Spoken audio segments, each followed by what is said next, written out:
Welcome back. Well, today's book is one by my favorite illustrators. Can you guess? Oh yes, the Fan brothers, Terry and Eric. It's an imaginative tale about a young girl named Lizzie who wants to buy a cloud for a pet. Caring for a cloud is very important and difficult, and Lizzie takes her job seriously. What could go wrong? Let's read and find out. Lizzie and the Cloud. Written and illustrated by the Fan brothers, Terry Fan and his brother Eric.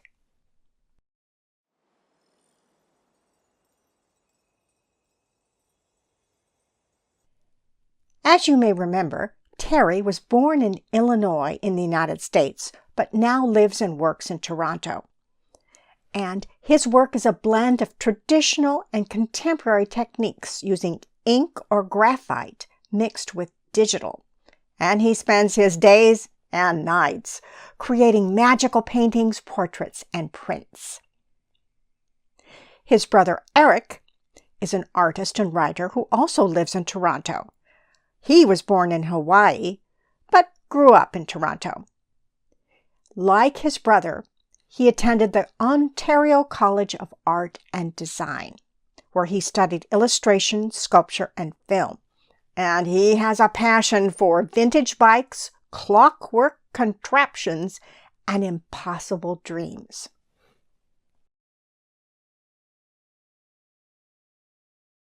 It was Saturday. Every Saturday, Lizzie went for a walk with her parents. There was no better place to spend a Saturday than at the park, with its gazebos and fountains, the shade of its grand trees. Lizzie ran straight for the cloud cellar. Most people were in a rush to get to the new carousel or the puppet show. Clouds were a bit out of fashion these days, but not to Lizzie. The clouds bobbed gently up and down with every breath of wind. Some were puffy and round, others were wispy and almost not there. There was a parrot, a rabbit, a fish, and an elephant. But Lizzie wanted an ordinary cloud. She named her cloud Milo. It seemed like a good name. Naming your cloud was the first instruction in the manual. There were more steps than she had been expecting. It said, "Caring for your cloud. Congratulations on the purchase of your new cloud. Instructions for a happy and healthy cloud." Number 1, name your cloud. Number 2, water your cloud daily using only fresh, clean water. Failure to do so may result in your cloud evaporating into thin air. Number 3, however, avoid overwatering, as this may result in a downpour. Number 4, rainfall can be unpredictable. Always place a bucket under your cloud as a precaution, especially when your cloud is young. Number 5, clouds are sensitive and sometimes moody. Thunderstorms are possible if a cloud is unhappy. Number 6, never confine a cloud to a small space. Disclaimer: seller is not responsible for any water damage due to carelessness or neglect. Lizzie carefully watered Milo each day.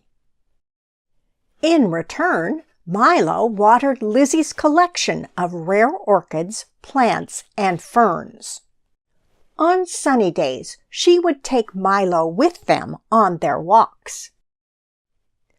But he seemed to like rainy days the most. Over the following months, Milo grew bigger and bigger until he covered the entire ceiling. Would Milo ever stop growing? Lizzie looked at the manual for a way to fix this, but nothing she tried seemed to work. One night, Lizzie heard a low rumbling overhead. She knew what this meant. She hid under her bed until the tantrum was over. By morning, only a few raindrops fell.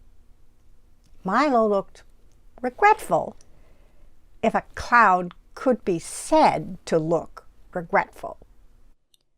But Lizzie knew he wasn't to blame.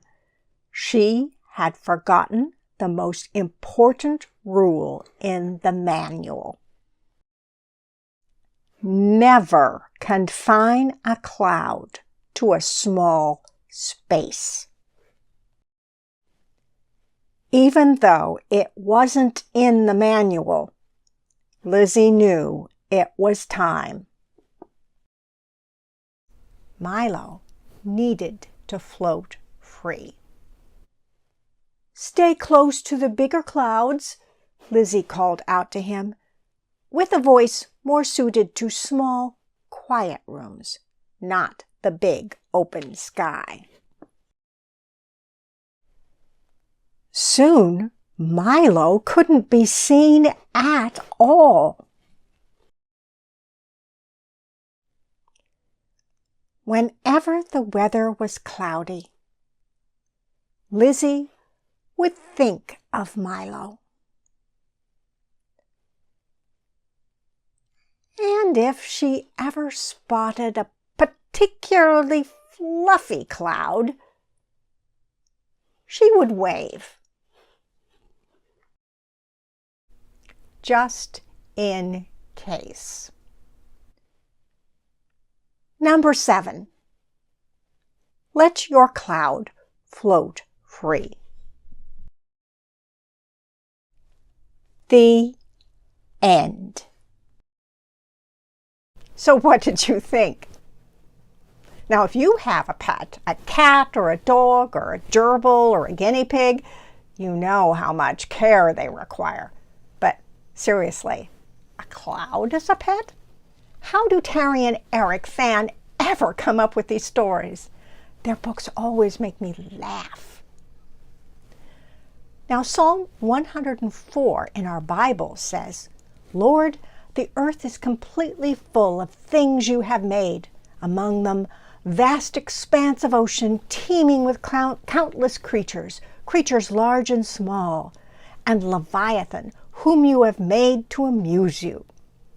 Can't you just picture God laughing with joy at a whale, a monkey, a baby kitten, or maybe a silly book like the Fan brothers write?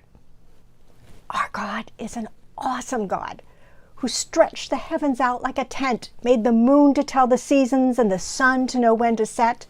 Earth is completely full of things he has made. So when you thank him, don't forget to thank him, both for all these beautiful things and for all the wonderful creative things that people make. But thank him for one of his most beloved creations, you. See you next week.